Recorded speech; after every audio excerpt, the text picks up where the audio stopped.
जय हिंद दोस्तों, स्वागत है आपका यूट्यूब परिवार इमर्स क्लासेस में। तो आज हम क्लास स्टार्ट कर रहे हैं फिजिक्स का, वो भी क्लास 12th की फिजिक्स, ठीक है। तो इस क्लास में हम आपको फिजिक्स के जो भी सिलेबस वाइज चैप्टर वाइज रहेंगे सबका हम आपको नोट्स देंगे, ठीक है। ये क्लासेस सारे नोट्स की रहेंगी और इसमें हम एक एक टॉपिक वाइज आपको नोट्स देंगे जो कि बोर्ड एग्जाम्स के लिए बेहद ही खास होगा, ठीक है। तो चलते हैं इलेक्ट्रिक स्टार्ट करते हैं। तो इलेक्ट्रिक की जो पहली इकाई है, इकाई एक इकाई है स्थिर वैद्युत की। और फर्स्ट जो चैप्टर है उसका वो है वैद्युत आवेश एवं वैद्युत क्षेत्र, ठीक। तो चैप्टर स्टार्ट करने से पहले थोड़ा से हम इंट्रोडक्शन जान लेते हैं कि आखिर वैद्युत होता क्या है, ठीक है। तो वैद्युत शब्द जो बना है ना दोस्तों, वो बना है वैद्युत आवेश, ठीक है। वैद्युत आवेश जो स्टार्ट होता है तो आवेश आवेश की जो हालांकि उत्पत्ति है वो हुई है इलेक्ट्रॉन से। किससे? इलेक्ट्रॉन से। इलेक्ट्रॉन ही इस पूरे चैप्टर्स का राजा है, ठीक है। तो आवेश के बारे में सबसे पहले जो कुछ भी सोचा था वो थेल्स महोदय जी थे। कौन था? थेल्स। थेल्स जो थे वो इंग्लैंड की एक महारानी थी जिनका नाम था एलिजाबेल। एलिजाबेल के घरेलू चिकित्सक जो थे वो थेल्स थे। थेल्स जी ने सबसे पहले आवेश के बारे में कुछ बताया था, ठीक है। तो थेल्स ने आवेश के बारे में बताया, तो उसके बाद आ गए थॉमस ब्राउन जी। थेल्स के बाद कौन आया? ब्राउन।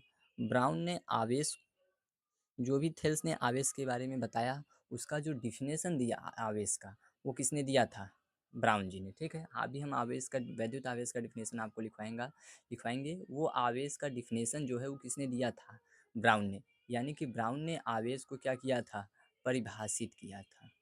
आवेश को परिभाषित करने का काम किसने किया? ब्राउन ने किया, ठीक है। अब जो ब्राउन ने आवेश का परिभाषा दिया उसको प्रूफ करके दिखाया, वो थे डॉक्टर गिलबर्ट। कौन थे? डॉक्टर गिलबर्ट, ठीक है। तो गिलबर्ट महोदय जी ने जो भी ब्राउन ने डिफिनेशन दिया था उसको प्रायोगिक सत्यापन करके बता दिया कि हाँ जी, जो ब्राउन बता रहे हैं वो बिल्कुल सत्य है, ठीक है। और उसके बाद उसको दो भाग में बांट दिए, यानी कि भाग दो थे आवेश के। एक को कहते हैं धनावेश और दूसरे को ऋणावेश। ऋणावेश। तो इसको बताया था वैज्ञानिक बेंजामिन फ्रैंकलिन ने। किसने? फ्रैंकलिन। फ्रैंकलिन ने आवेश को दो भागों में बांटा, एक का नाम रख दिया उन्होंने धनावेश और दूसरे का ऋणावेश। तो वैद्युत आवेश में कुछ इस साइंटिस्टों ने अपना विशेष योगदान दिया और इस चैप्टर को आगे बढ़ाया। चैप्टर का नाम था कि वैद्युत आवेश एवं वैद्युत क्षेत्र, ठीक है। तो जब इलेक्ट्रॉन किसी समूह में आ जाता है, मतलब जैसे कि बच्चे एक समूह में ग्रुप में इकट्ठा हो गए तो वो ग्रुप बन जाता है, उसी तरीके से जब इलेक्ट्रॉन एक ग्रुप को बनाता है ना, तो उसी ग्रुप को हम क्या कह देते हैं? आवेश। क्या कहते हैं? आवेश। जब इलेक्ट्रॉन एक ग्रुप में बनता है तो वही क्या बन जाता है? आवेश का रूप ले लेता है। किसका रूप ले लेता है? आवेश। यानी कि आवेश में बहुत सारे इलेक्ट्रॉन किसी एक ही जगह पर एकत्रित होते हैं, ठीक है। इंग्लिश में हम इसे चार्ज कहते हैं, जैसे कि आप फोन को भी करते हैं क्या? चार्ज। उसी तरीके से फिजिक्स में हम उस चार्ज को ही इंग्लिश में हम फिजिक्स में उसे क्या कहते हैं? आवेश कहते हैं। यानी कि जब कोई इलेक्ट्रॉन एकत्रित होता है भाई, तो वो किसका रूप ले लेता है? आवेश का रूप ले लेता है। उसी को हम कह दिए हैं क्या? वैद्युत आवेश, ठीक है। तो वैद्युत आवेश जब इलेक्ट्रॉन एकत्रित होगा तो उसके चारों तरफ उसका कोई ना कोई प्रभाव होगा, और उसी प्रभाव के एरिया को हमने क्या कह दिया है? वैद्युत क्षेत्र, इलेक्ट्रिक फील्ड, ठीक है। तो चलिए बिना देर किए हम हेडिंग्स वाइज हर एक टॉपिक्स को जानने का प्रयास करते हैं। तो फर्स्ट हेडिंग हमने जैसे कि आपको बताया कि वैद्युत आवेश, आवेश कहिए या तो वैद्युत आवेश, बात एक ही होती है। इंग्लिश में हम उसको क्या कहते हैं? चार्ज कहते हैं। यानी कि वह गुण जिसके कारण वस्तुएं एक दूसरे को आकर्षित अथवा प्रतिकर्षित करती हैं उसे वैद्युत आवेश कहते हैं, तथा जिन वस्तुओं में यह गुण पाया जाता है उन्हें वैद्युत आवेश कहते हैं, ठीक है? तो कोई भी वस्तु एक दूसरे को आकर्षित कर रही हैं या प्रतिकर्षित कर रही हैं, उसी को हम क्या कहते हैं? वैद्युत आवेश कहते हैं। जैसे कि मैंने आपको पहले भी बताया, इसे सर्वप्रथम थॉमस ब्राउन ने परिभाषित दिया था। आवेश को परिभाषा सबसे पहले किसने दिया था? ब्राउन ने दिया था, ठीक है? और जो ब्राउन ने डेफिनेशन दिया, उसको डॉक्टर गिलबर्ट ने उसका प्रायोगिक सत्यापन कर दिया, ठीक? इलेक्ट्रिक की जो उत्पत्ति हुई थी इलेक्ट्रिक शब्द की, वो इलेक्ट्रिकस शब्द से हुई, ठीक है? जिसका रूपांतरण कुछ इस टाइप से है। सबसे पहले हम इलेक्ट्रिक को इलेक्ट्रॉन नाम से जानते थे। मैंने बताया कि आपको इलेक्ट्रॉन से ही क्या बना है? आवेश बना है। तो इलेक्ट्रॉन की स्पेलिंग पहले थी KTRON, मतलब ELEKTRON। उसके बाद इसमें कुछ करेक्शन किया गया और उसका स्पेलिंग बन गई ELECTRON। और इलेक्ट्रॉन से इलेक्ट्रिकस बना है, और इलेक्ट्रिकस से इलेक्ट्रिक, और इलेक्ट्रिक से आपका बन गया इलेक्ट्रिसिटी, जिसे हम कहते हैं वैद्युत की, ठीक है? तो आगे चलते हैं कि उसके बाद आता है कि वैद्युत आवेश का इलेक्ट्रॉनिक सिद्धांत। तो वैद्युत आवेश का इलेक्ट्रॉनिक सिद्धांत दिया किसने? वैज्ञानिक बेंजामिन फ्रैंकलिन ने। आवेश को कितने भागों में बांटा था? दो। एक का नाम है धनावेश और दूसरे का ऋणावेश। पॉजिटिव चार्ज और कौन सा चार्ज? निगेटिव चार्ज, ठीक है? तो पॉजिटिव चार्ज क्या होता है कि जब किसी पदार्थ में उसकी मूल अवस्था से इलेक्ट्रॉन की कमी होती है तो उसे धन आवेश कहते हैं। जैसे कि सोडियम हो गया, तो सोडियम में कितने इलेक्ट्रॉन होते हैं? इसका परमाणु क्रमांक 11 होता है। इसमें इलेक्ट्रॉनों की संख्या कितनी होती है? 11 होती है, ठीक है? तो जब किसी पदार्थ में उसकी मूल अवस्था से, तो इसका इस समय इसकी मूल अवस्था कितनी है? इलेक्ट्रॉन है 11 इलेक्ट्रॉन है। तो इलेक्ट्रॉनों की क्या हो जाए? कमी हो जाए। यानी कि जब सोडियम अपना एक इलेक्ट्रॉन त्याग देगा, तो पहले तो 11 था, लेकिन बाद में जब Na पर प्लस एक इलेक्ट्रॉन देने पर इस पर एक प्लस आ जाएगा, ठीक है? कोई भी परमाणु जो है जितने इलेक्ट्रॉन त्यागता है उतना उस पर पॉजिटिव चार्ज आता है, ठीक है? तो एक इलेक्ट्रॉन त्याग करेगा तो पहले तो उसके पास 11 इलेक्ट्रॉन थे, बाद में कितना हो जाएगा? 10, क्योंकि एक इलेक्ट्रॉन की क्या हो जाएगी? कमी। और यही कमी बन जाता है कौन सा आवेश? धनावेश, ठीक है? इस तरीके से कुछ एग्जाम्पल है, जैसे सोडियम, मैग्नीशियम, एल्यूमिनियम एक्सेट्रा आप और भी लिख सकते हैं। तो चल इस तरीके से हमने क्या पढ़ा है? धन आवेश। नेक्स्ट हम पढ़ेंगे कौन सा आवेश? तो नेक्स्ट है आपका क्या? ऋण आवेश। ये मतलब कि निगेटिव चार्ज। निगेटिव चार्ज क्या होता है कि जब किसी पदार्थ में उसकी मूल अवस्था से इलेक्ट्रॉनों की क्या हो जाएगी? अधिकता हो जाती है, तो उसे हम ऋण आवेश कहते हैं। जैसे कि क्लोरीन। क्लोरीन का परमाणु क्रमांक कितना होता है? 17। इनके इसमें कितने इलेक्ट्रॉन हैं? 17 इलेक्ट्रॉन हैं। लेकिन जब ये किसी से इलेक्ट्रॉन लेगा, तो इलेक्ट्रॉन जैसे ही ये लेगा, तो 17 से एक इलेक्ट्रॉन लिया तो इस पर कितना माइनस हो जाएगा? 1, ठीक है? तो इस पे अब इलेक्ट्रॉनों की संख्या कितनी हो जाएगी? 18 हो जाएगी। तो उसी प्रकार से वही डेफिनेशन में लिखाया गया है कि जब किसी पदार्थ में उसकी मूल अवस्था से इलेक्ट्रॉनों की अधिकता होती है, मतलब पहले जितना था उससे बढ़ जाए, तो उसी को हम कौन सा आवेश कहते हैं? ऋण आवेश। ऋण आवेश इसलिए नाम पड़ गया कि पहले तो इस पे 17 था, लेकिन एक और आ गया, एक इलेक्ट्रॉन लिया तो इस पर एक माइनस आ जाएगा। तो अब इलेक्ट्रॉनों की संख्या कितना हो जाएगी? 18।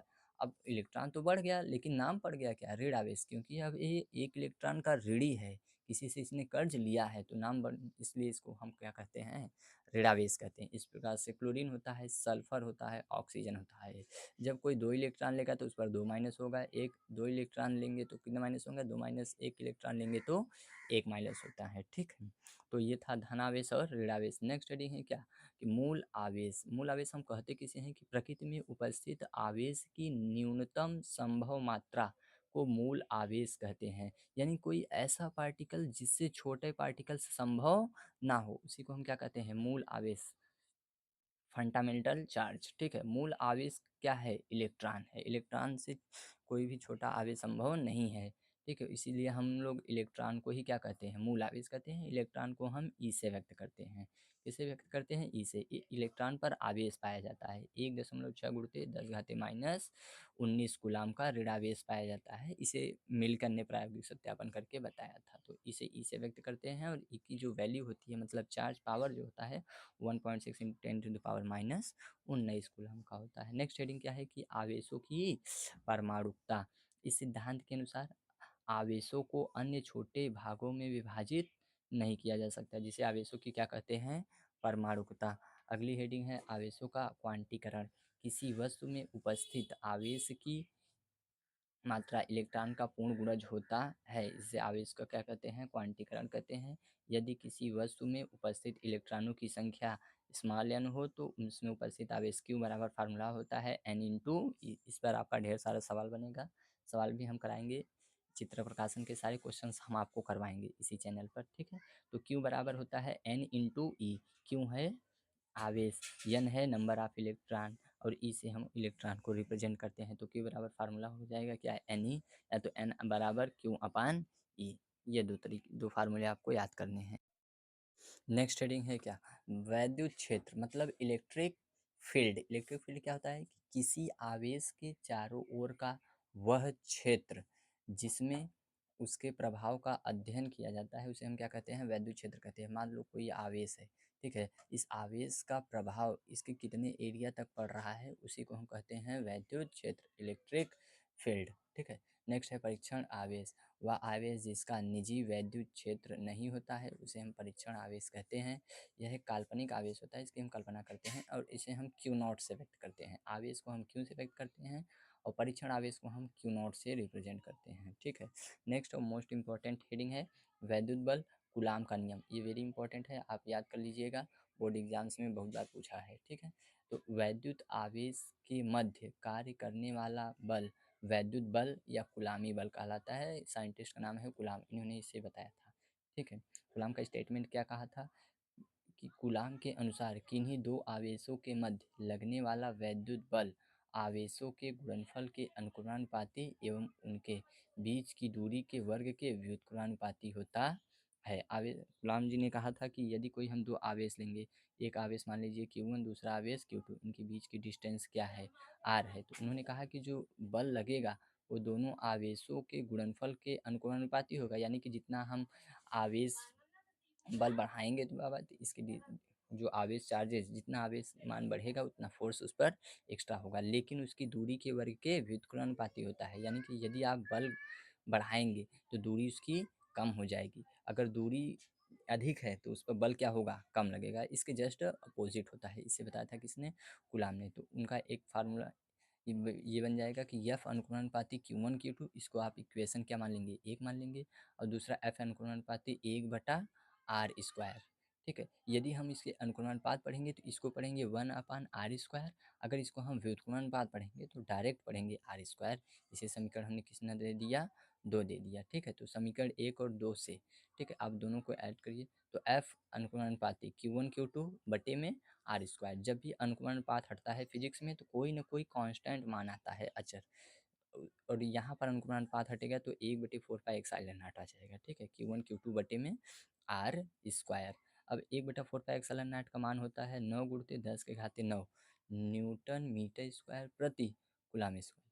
और एक्साइलन नॉट, इसे आप क्या पढ़ेंगे, एक्साइलन नॉट, एक्साइलन नॉट का जो एग्जैक्ट मान होता है वो 8.85 होता है। एक्साइलन नॉट को हम निर्वात या वायु की वैद्युतशीलता कहते हैं, ठीक है। तो चल नेक्स्ट हेडिंग है वैद्युत क्षेत्र की तीव्रता, कि कोई भी आवेश है तो उसके चारों ओर का जो इतने जितने भी उसका प्रभाव होता है उसे हम वैद्युत क्षेत्र कहते हैं, और इसकी जो कैपेसिटी है, पावर, उसी वह बन जाता है वैद्युत क्षेत्र की क्या, तीव्रता। वैद्युत क्षेत्र की तीव्रता क्या होती है कि किसी वैद्युत क्षेत्र में स्थित परीक्षण आवेश पर लगने वाला बल तथा परीक्षण आवेश के मान की निष्पत्ति को वैद्युत क्षेत्र की तीव्रता कहते हैं। इसे हम कैपिटल ई से व्यक्त करते हैं। यह एक सदिश राशि है, ये भी बहुत इंपॉर्टेंट है, ठीक है। आप लोग पढ़ लीजिए, याद कर लीजिएगा, बोर्ड एग्जाम्स के लिए बेहद किफ़ायती है, ठीक है। तो यदि किसी वैद्युत क्षेत्र में स्थिर परीक्षण आवेश Q0 पर लंबवत आरोपित बल F हो तो वैद्युत क्षेत्र की तीव्रता E होता है F/Q0। जैसा कि डिफिनेशन में हमने लिखा है कि किसी परीक्षण आवेश पर लगने वाला बल तथा परीक्षण आवेश के मान की निष्पत्ति को वैद्युत क्षेत्र की तीव्रता कहते हैं। इसका जो मात्रक होता है वो न्यूटन प्रति क्या होता है, कूलाम। इसकी विमा आप कमेंट सेक्शन में ज़रूर कमेंट कीजिएगा, ठीक है। तो नेक्स्ट है कि बिंदु आवेश के कारण वैद्युत क्षेत्र की तीव्रता, ये फार्मूला है, थोड़ा सा एक निगमन है और वेरी मोस्ट इंपॉर्टेंट। इसमें 3 निगमन है जो बोर्ड एग्जाम्स में बहुत बार पूछा है। एक बिंदु आवेश के कारण होता है वैद्युत क्षेत्र की तीव्रता, एक अच्छी स्थिति और एक निरक्षीय स्थिति। अच्छी और निरक्षीय का हम स्पेशल वीडियो लाएंगे और उसमें हम आपको टोटली उसका निगमन सिखाएंगे। तो देखिए बिंदु आवेश का, माना बिंदु आवेश क्यों के बिंदु O से R दूरी पर स्थित है, बिंदु P पर वैद्युत क्षेत्र की तीव्रता E हमें ज्ञात करनी है, ठीक है।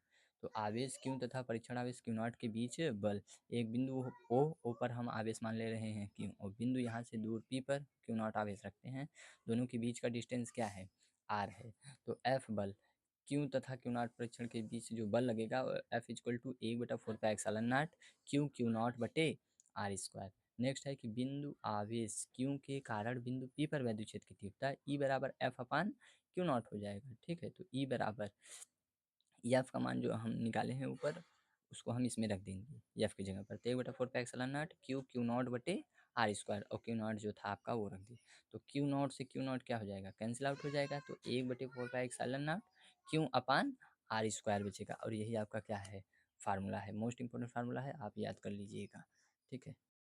तो इसी फार्मूले का हम आज सदिश रूप पढ़ लेते हैं। तो वेक्टर फॉर्म में क्या होता है कि किसी की राशि के ऊपर तीर को रिप्रेजेंट करेंगे तो तीर ही सदिश राशि को व्यक्त करता है। तो तीर वेक्टर ई बराबर पढ़ लेंगे इसको 1/4πε0, कॉन्स्टेंट वैल्यू है तो इस पर हम वेक्टर नहीं लगाएंगे, Q अपन R square into n cap आ जाता है, ठीक है। तो ये है वैद्युत क्षेत्र की तीव्रता का सदिश रूप, ठीक।